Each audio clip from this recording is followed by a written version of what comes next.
Okay, today I'm talking about EC, parts per million, or electrical conductivity, parts per million, and pH. So EC and ppm, let's start with that first. So, well let's start with the kinds of meters you can buy. These are the cheap ones, $15 to $20 each. They don't last long. These have already failed. So that's what I started with. A good cheap way to start and be able to measure what you're doing with your nutrient. So that aside, these are sort of a mid-range ones. These are around $80 each, somewhere there. HM Digitals, they have a good reviews, etc.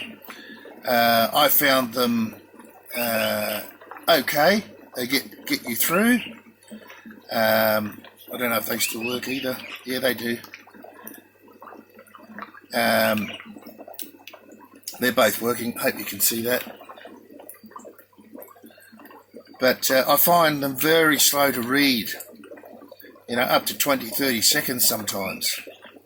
So I'll just turn those off. But that's another choice. But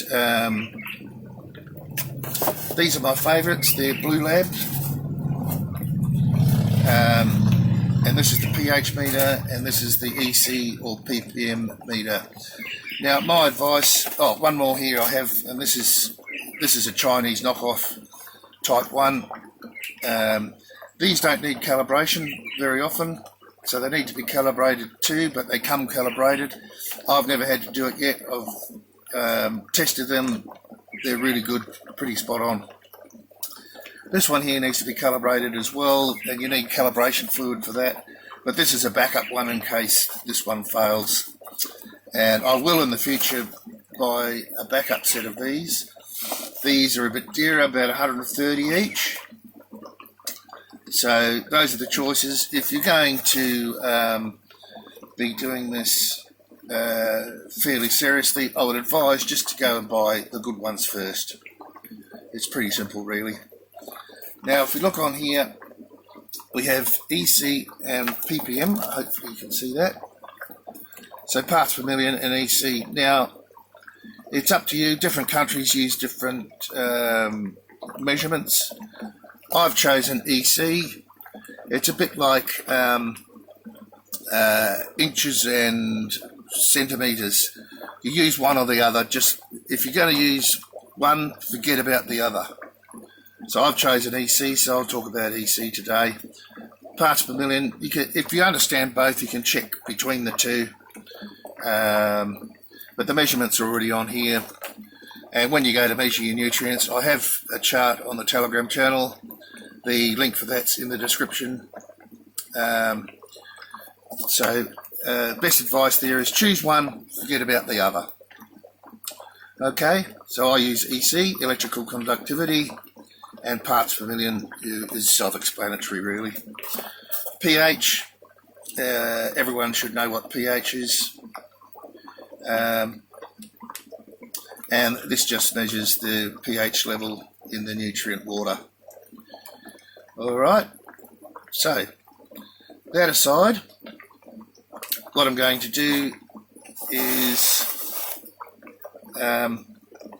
put nutrient in the two end tanks here, containers, and I'm going to put some watercress in these. All the rest will be filled with bok choy. But these containers here, I'll get some watercress in here because I love the stuff.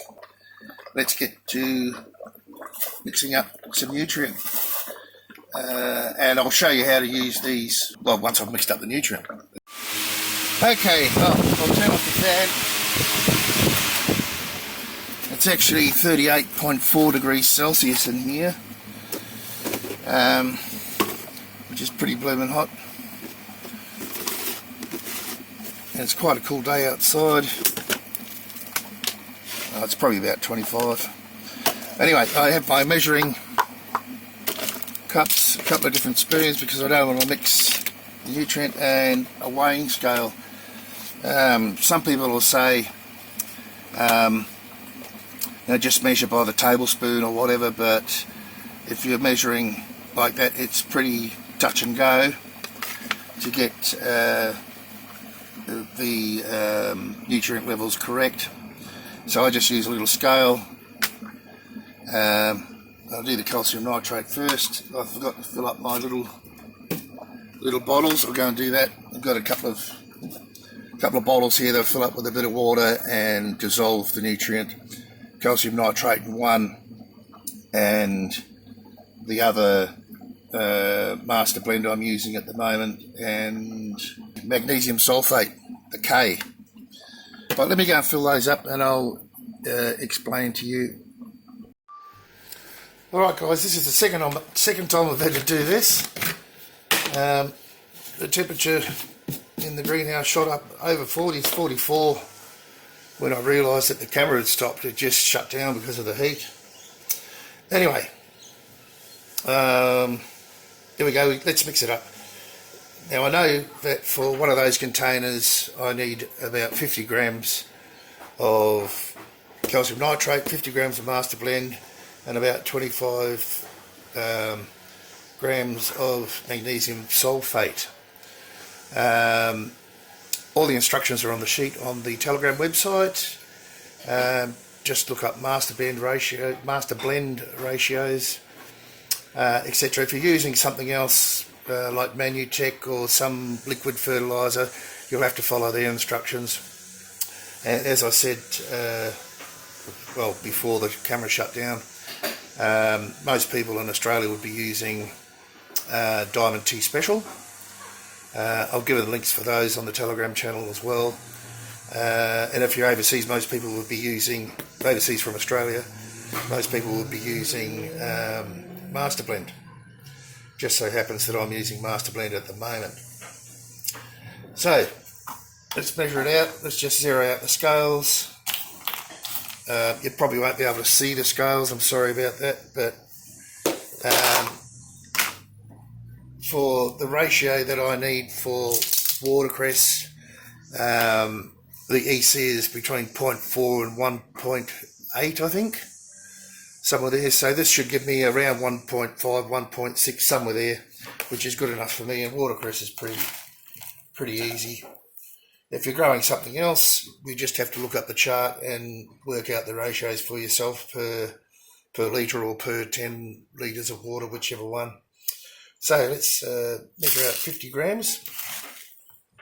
This is calcium nitrate. That's about 2.5 tablespoons. So it's very economical.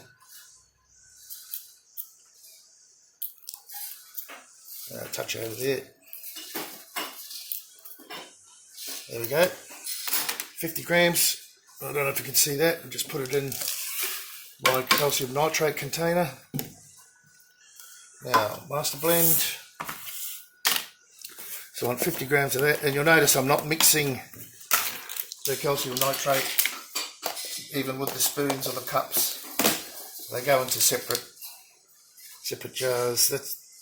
This cup, it looks the same, but it's a slightly different weight.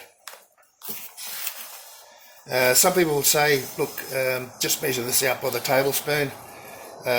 You're much better off to weigh it for obvious reasons. So I want 50 grams of master blend.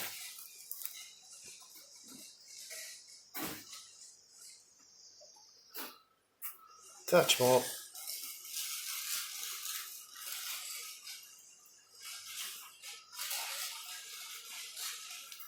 There we go. That's 50 grams of master blend. And now I can do 25 grams of magnesium sulfate. The master blend and the magnesium sulfate can go together. Hence using the same spoon and the same cup. So 25 grams of this.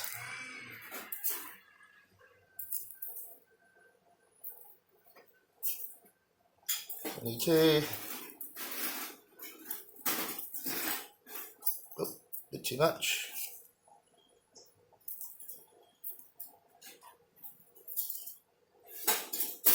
it's still too much again. There we go. Make sure I put in the right one. So, let's go down. I've moved up here because of the heat down there, but hopefully I can do little short videos. So let's go down, put this in, dissolve these. So I'm just going to dissolve this. The grade of calcium nitrate I'm using is quite large, so it takes a little bit to dissolve. And that's why I like mixing it in these clear containers, because I can see when it's dissolved. Alright, I'll get these dissolved, get back down there and put it into the container. Well, the second one, I've already done the first one because I thought the camera was still going. And then we'll get the meters out and test the EC and the pH, and then I'll go plant some watercress in them. Okay, I'll turn this down up again. So we're here, let's go on with the master blend mix.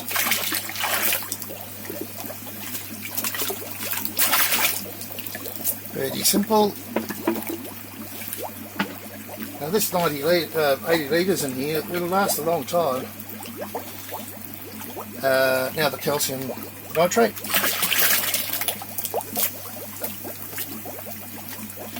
Okay, we'll let the air stone mix that up a bit, and let's show you the ECs and pH. It should be right in the ballpark. Throw everything around. Right.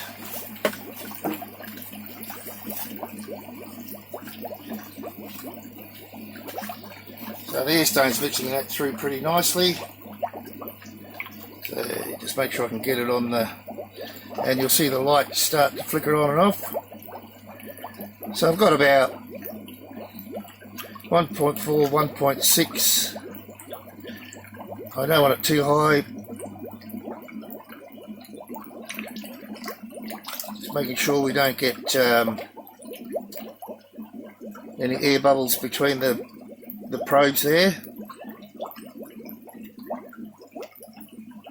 So I'm pretty happy with that.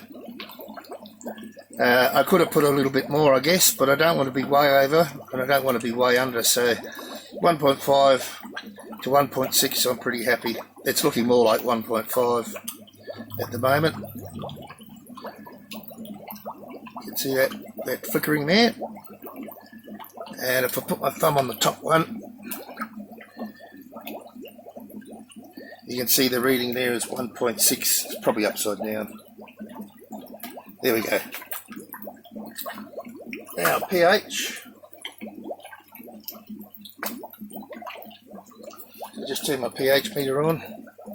I'm guessing this will be around 6.3, 6.2. Going down, 7.7, 4, 7.2.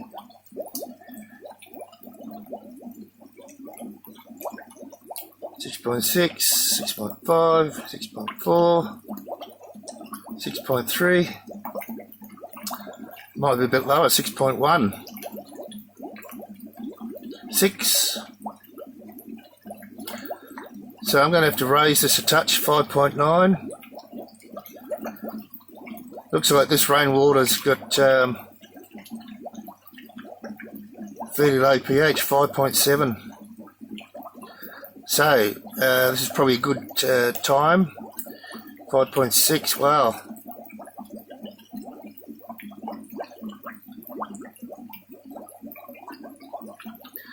So I'll go and get some pH up to raise the pH level.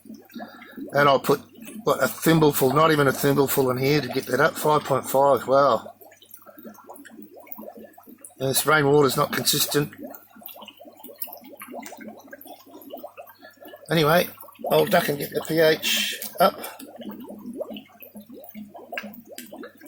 and put some in, and we'll come back and test it. Okay, let's have a look now. 6.7, 6.6. Oh, now it's gone off. Just turn it on again. 6.6. And that's right where I want to be, where I wish to be according to the chart.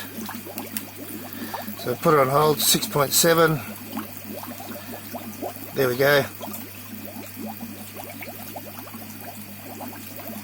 6.6, 6.7, perfect for me. So I'll just test the EC again.